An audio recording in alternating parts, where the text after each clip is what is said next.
Hello, everyone. My name is Tooways Asmal. Welcome to another episode of Tooways to Skin a Cat, a show where we talk career experiences, entrepreneurship, and investments. The main aim is to show that there's more than one way to be successful other than just climbing the corporate ladder. We seem to have had some gremlins with this episode, not to mention the fact that we had to postpone it from last week. Apologies for the inconvenience. Now, if you're joining me live, drop a one in the comments so that I know I'm not talking to myself, and drop a two in the comments if you're watching the recording. So today, I'll be talking about my recent trip to the USA, specifically New York and Los Angeles, what I learned, and how it changed my perspective. For those of you who are feeling like they should be traveling more or that they should be at a higher level than they are now, or feeling FOMO for not traveling overseas, let me give you some perspective. I'm 39 years old. Well, I'll be 39. I've been working for 18 years, and I traveled overseas for the first time when I was 38. So you are by no means behind. Chances are you are actually way ahead of me.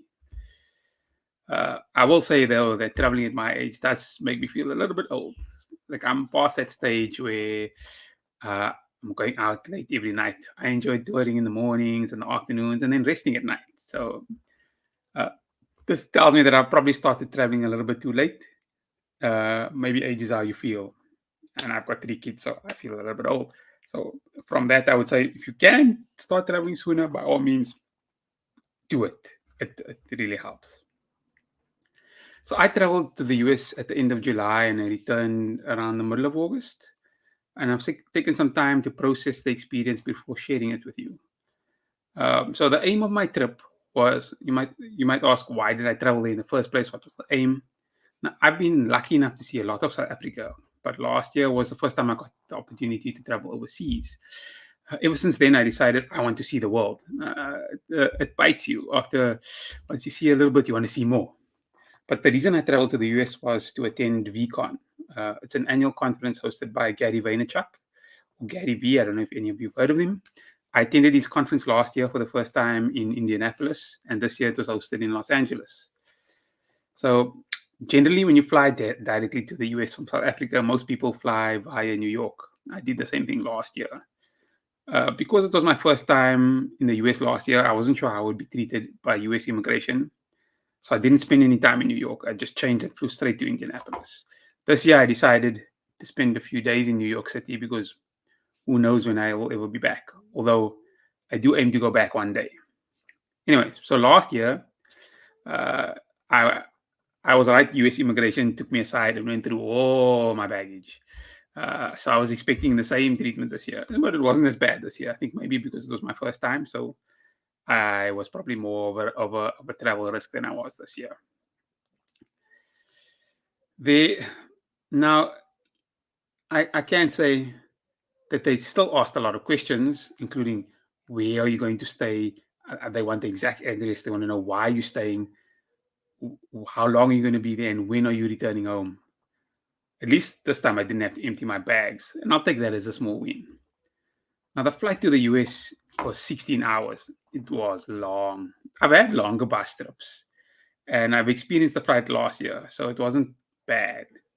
There's also enough movies and series to watch on the plane. The only thing negative that I did experience was that my skin got very dry. Now you might ask, why are you saying that? Why is that an issue?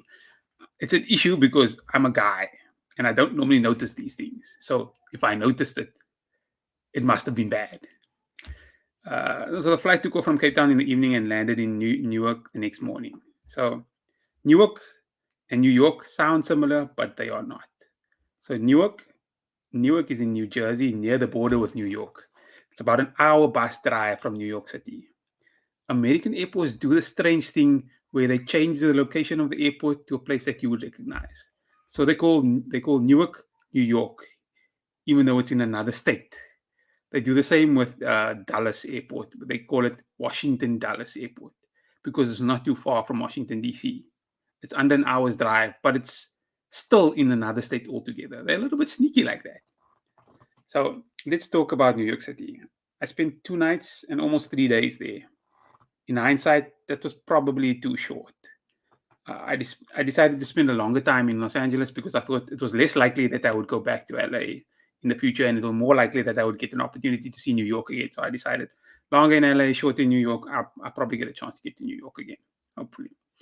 Now, quick disclaimer, I didn't experience the whole of New York City. I stayed very near Times Square. I walked about 10, 20 blocks in each direction. I didn't get a chance to use the subway, but I'm hoping to do that the next time on my next trip. And it was amazing to see places that I only saw on TV before. So I saw the Empire State Building, Grand Central Station, Central Park, Times Square, and a decent amount of the rest of Manhattan.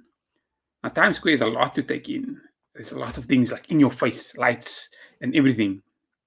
I still want to see the rest of Central Park if I get the chance to go again.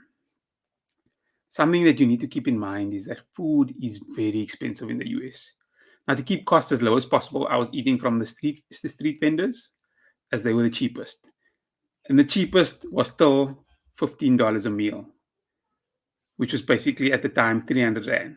So it was painful to convert. Basically, every lunch, every supper, 300 goes for lunch, 300 bucks go for supper. And this is the cheapest.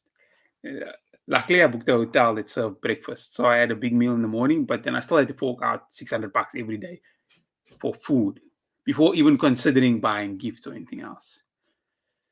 Safety, now moving on, safety is always a question mark for most people. When I was walking around in Manhattan, I noticed a lot of females walking around with their iPhones in their hands and the AirPods in their ears. That's when I knew I was in a fairly safe place, despite the stories that you might hear on TV.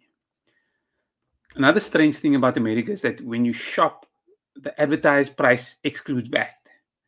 So you buy a few things and you think you have the amount that you need to pay, but then you get to the till and then they add VAT on top of that. And to make it even more complicated is each state has a different VAT rate or sales tax, whatever you want to call it. And it's not simple numbers. Like New York's rate was 8.85%. So it's not easy to calculate in your head. You can't just like, okay, I'm going to add 10%. And yeah, it's just not, it's unnecessarily complicated. America is just different. Like silly things like the taps are different, the toilets are different. Sounds strange, but that gives one a different perspective on something normal and something unassuming. The time zone difference is also something to get used to. So like New York time is 6 hours different to South Africa, so it wasn't too bad. Los Angeles was a 9 hour time difference. That extra 3 hours makes a big difference. So 8 a.m. in LA was 5 p.m. in South Africa. And I had a few emergency work meetings to attend, so I had to wake up a few times at 3 a.m. in the morning to make it to those meetings that were during work hours in South Africa, but early morning in Los Angeles. Now, you might ask me, always, what were the costs like? Now, everybody's budget is different.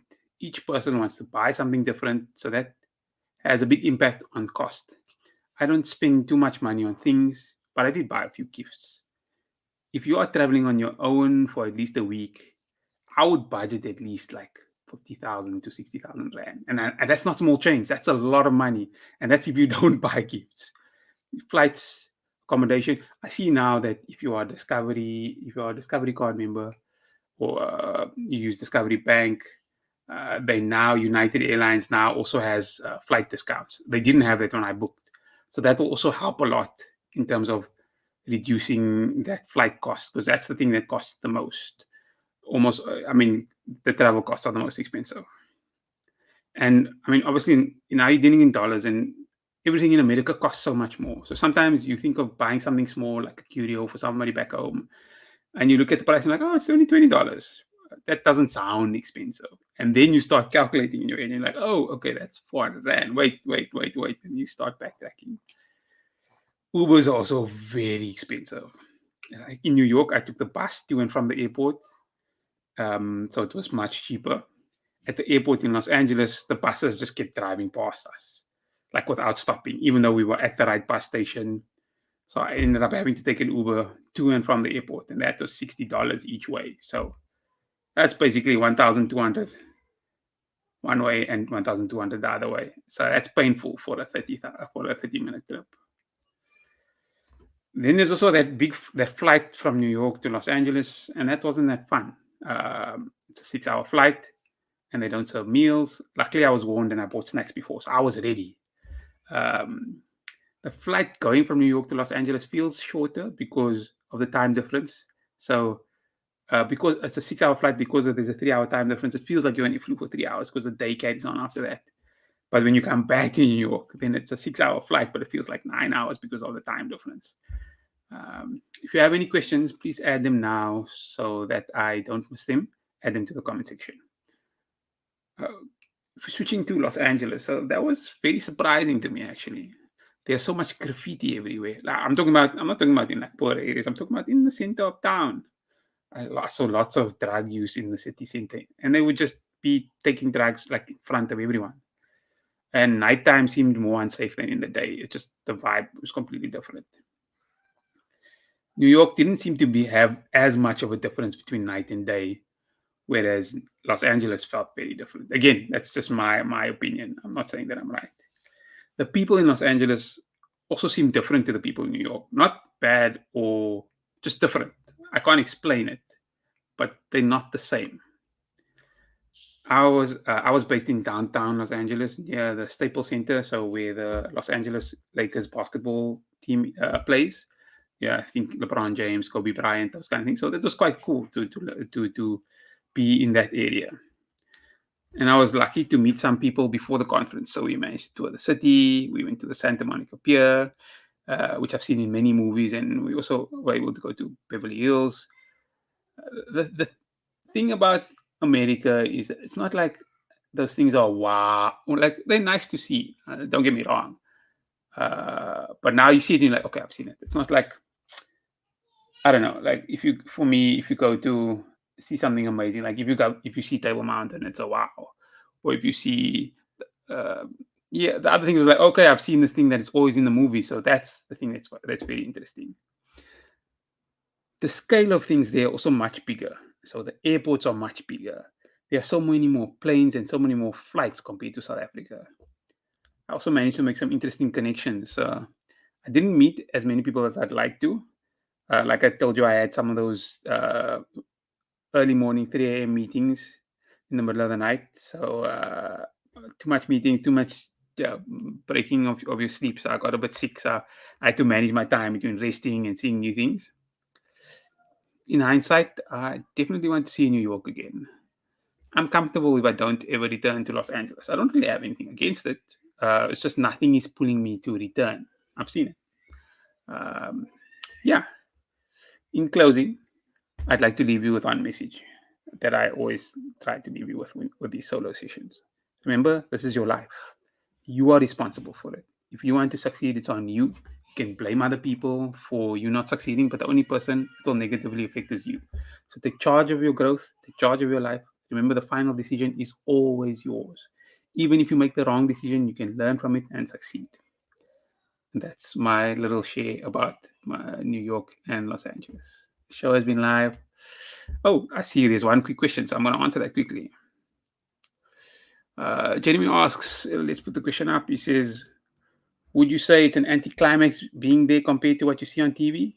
I wouldn't say it's an anticlimax. Like sometimes, even my wife was like, call me every day, make sure you're okay. Like, because she always thinks things are going wrong because you see that on TV. So it's not that like unsafe, or it didn't feel as unsafe. But I'm also from Cape Town, and I went to school in the Cape Flats. I took the taxi every day, so I know my way around. I can generally tell when I'm in a bad situation or not. It was nice seeing the places. So it was nice seeing the Empire State Building. It was nice seeing Grand Central Station. So it was almost like a tick box. Okay, I've seen it. Okay, cool. So I've seen it.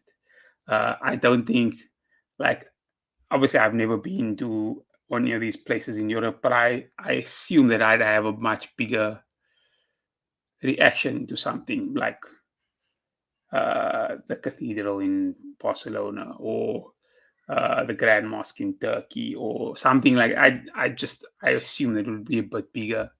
I wouldn't call it an anticlimax. Like I said, I'd still want to go back to New York and see some of the places. But yeah, so it was a bit of a tick exercise. I've seen what did I want to see? Grand Central. I've seen Times Square. It's like, okay, so I don't think I need to see it again. But it was a good to go. Anyways, I slipped that question in just before the end. The show has been live on YouTube and should be available on podcast by tomorrow. If you're watching on YouTube or listening on the podcast and you feel that it's added value, don't forget to like, subscribe, and click on that notification bell to get automatically notified when the next episode comes out. Thanks everyone for joining me for another episode of 2 Ways to Skin a Cat. Goodbye.